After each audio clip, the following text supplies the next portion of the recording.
This video isn't going to be a regular what's on my iPhone. I'm going to show you how I organize my super minimal iPhone setup, how I've been using it lately, and why I decided to completely change the way I use my phone. And by the way, everything I did is totally free. You can do it on your own phone too without downloading or paying for anything. But before we get into that, when it comes to my iPhone case, I'm currently using the Moft Moves case. It has this soft leather-like texture that feels super premium, and it's actually made from Moft's Moves vegan leather. It's lightweight, stain-resistant, and connects perfectly with all MagSafe accessories, and I also love how strong the magnets are. Moft recently launched the Snap Field wallet. It's this compact origami-style wallet that fits everything: cards, cash, even SIM cards if you need. There's a pull tab that makes it super easy to grab what you need, and it even folds into a phone stand when I'm watching videos or FaceTiming. Now, one of my favorite must-have accessories is the Snap Tripod wallet. Basically, I have this on my phone 24/7. It folds out instantly into a mini tripod for vlogging or recording, and it still has room for 2 cards. If you're into watch bands, the Duo watch band snaps on magnetically and lets you mix and match 2 colors for 4 different looks. It's great for travel or workouts and matches the other accessories, which is always great. And for those days when I want to go completely hands-free, I like clipping on the Everywhere lanyard. It's adjustable, quick to detach, and makes carrying the iPhone super easy when I'm out and about. If you want to check them out, I'll leave my Moft link and discount code down below in the description. Definitely worth checking out. Thank you so much, Moft, for sponsoring this portion of the video. And now let's get back to it. Let me tell you why I decided to completely change how I use my phone. Basically, I realized I was addicted to Instagram. I'd grab my iPhone without even noticing just to scroll, wasting hours for nothing. And I know I'm not the only one. We all fall into that trap, whether it's Instagram, YouTube, or TikTok. These apps trigger our brain's reward system. Every new post, like, or comment releases dopamine, which people often call the happiness hormone. But dopamine isn't really about happiness. It's what makes you want to keep checking for that next little reward. It tricks your brain into chasing the next hint of pleasure, and that's what keeps you scrolling. And one day, my husband and I were talking, and we checked our screen time, and I was shocked. 22 hours on Instagram in 1 week. That's a full day gone every single week, 4 days in a month, and nearly half a year, over 10 years. That's time that I could be spending with my husband, my family, my friends, doing things that I love, going out, working out, anything but scrolling. To check your screen time, you can go to Settings, Screen Time, see all app and website activity, and you'll see the list of your most used apps and weekly usage time. Go ahead and check yours too and leave a comment here if you're brave enough. Let me know which app is at the top and how many hours you're spending on it. So yeah, kind of a shock, right? And to break that habit, I had to retrain my brain. A lot of people try to just replace scrolling with something else, and that's definitely helpful because you're giving your brain new dopamine sources. But my main goal was to change the habit itself, not just swap one distraction for another. I wanted to take my focus away from Instagram and from my iPhone in general. And honestly, once you disconnect from a habit like that, you suddenly have so much free time for so many good things. I went back to journaling, reading more, having free time again, and even focusing better at work. So my first step in this new iPhone setup was removing Instagram and any other addictive apps from my home screen. It can sound a little bit too simple, but not seeing the icon really makes a huge difference. So I hid the app, it only appears in the app library now, or if I search for it. I turned off all notifications, they only show up in a summary 3 times a day. I locked it with Face ID and set 1 hour daily limit, which is already a lot, by the way, but I kind of work on Instagram as well, so I gave myself an hour. And don't worry, I'll show you how I did all that, but the main idea was to turn my iPhone into kind of like a dumb phone. You know those apps that make your iPhone look super simple, like an old phone? That's what I wanted, but for free, since all the ones I found on the App Store were paid. So I made my own version, super minimal, and the best part is that anyone can do it at home without downloading anything. All right, so before you start organizing your home screen, think about which apps are the most important to you. Those are the only ones that you keep here for easy access. Everything else gets hidden. Don't worry, you can still open any app through search. It'll just be less convenient, and that's the point. You stop reaching for them all the time. In my case, I kept one big widget at the top for weather and my calendar, so I can easily see the forecast, the date, and my events for the day. Then I left 8 apps at the bottom and the apps on the dock for quick access. And my main apps here are the Bible, which I use for my daily devotional, and I can use this app as much as I want. And this is a devotional that I'm currently doing by Rick Warren. It's called Rick Warren's Daily Devotional. It has 365 different devotionals, so you can do one for each day of the year. Then I have Glorify, another devotional app that I really love because it changes every day with new messages and studies. Next, I have Sweat. This is my workout app. They have tons of programs focused on women, from Pilates and ballet to strength training and more intense workouts. It's paid, but totally worth it in my opinion.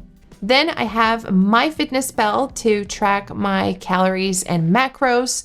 I use the free version, but you have the option to go premium if you want. I don't think it's necessary, but the reason why I love this app so much is that it's easy to use, and I've been using it since 2011. So all my data is here, and I'm not gonna switch to a new app because I can see it all. Then I have Gmail for quick access to work emails, ChatGPT, YouTube, and YouTube Studio since I work here, obviously. And fun fact, I was so hooked on Instagram that I barely watched YouTube anymore. So my goal was to also spend more time on YouTube, and that's why it's right here on my home screen. Now, for many of you, that might be your addictive app, so don't just copy my setup. Choose the apps that you actually want to use more and remove the ones that you want to cut back on. Otherwise, this is not gonna work, trust me. Now, on the dock, I kept FaceTime, Safari, Messages, and WhatsApp because I use this a lot to talk to my friends and family in Brazil and also to work with the Brazilian companies.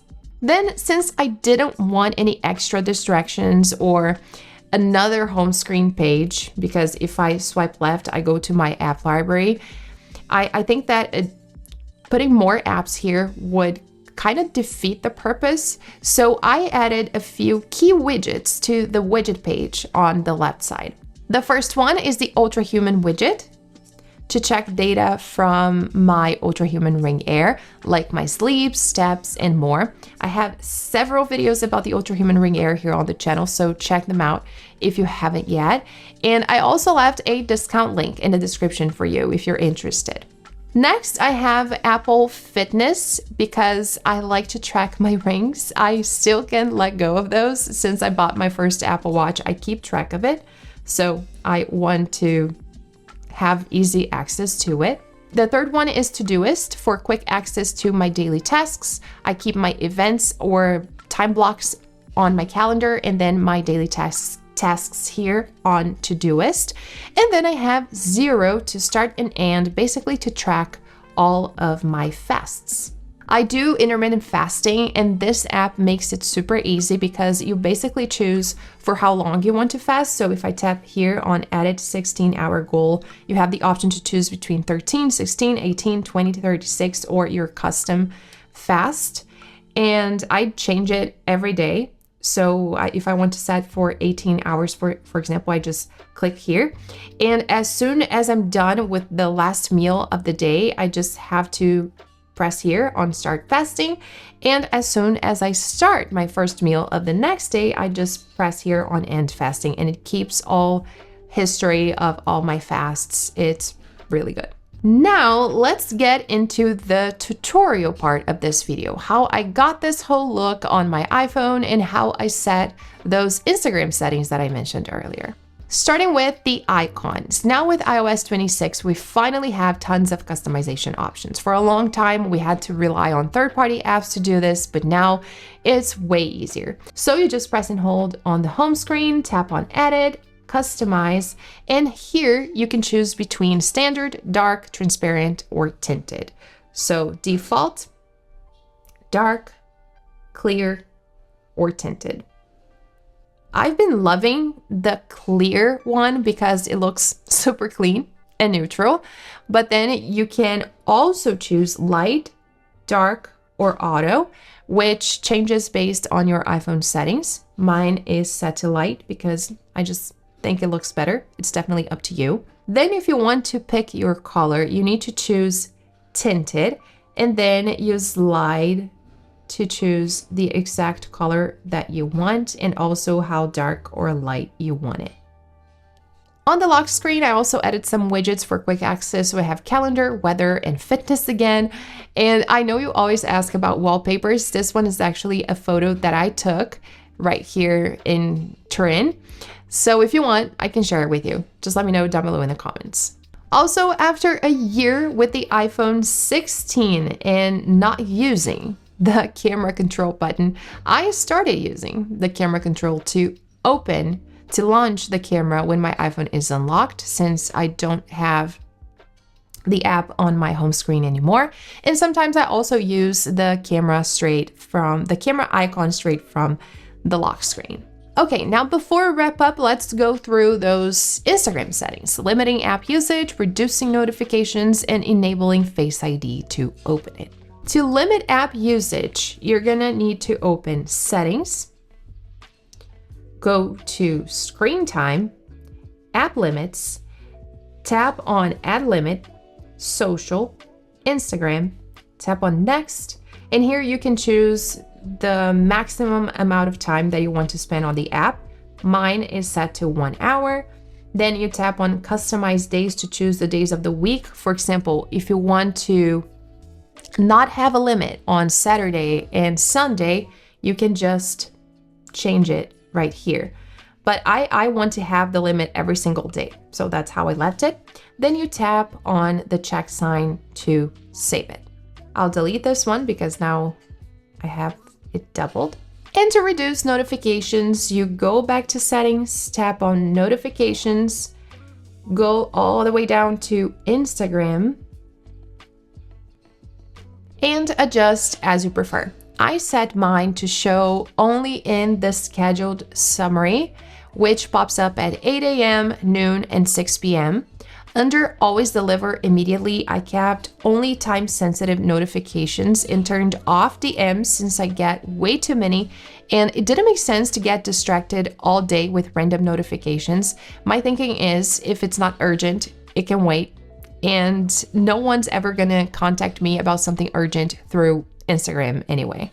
And finally, to make Instagram open only with Face ID, you need to press and hold the icon. So press and hold, tap on Require Face ID, tap on Require Face ID again, then it's gonna configure your Face ID, and that's it. Now, every time you try to open Instagram, it will ask for your Face ID to unlock. And that's what's on my iPhone right now. If you want, I can also show you all the apps that are in my app library, but honestly, it hasn't changed much since the last videos. I might have 1 or 2 new apps related to Italy since I live here now. But if you want that video, leave me a comment and let me know what you thought of this video as well. If you liked it, don't forget to give it a thumbs up and subscribe if you haven't already, and I'll see you in the next one. Thank you so much for watching.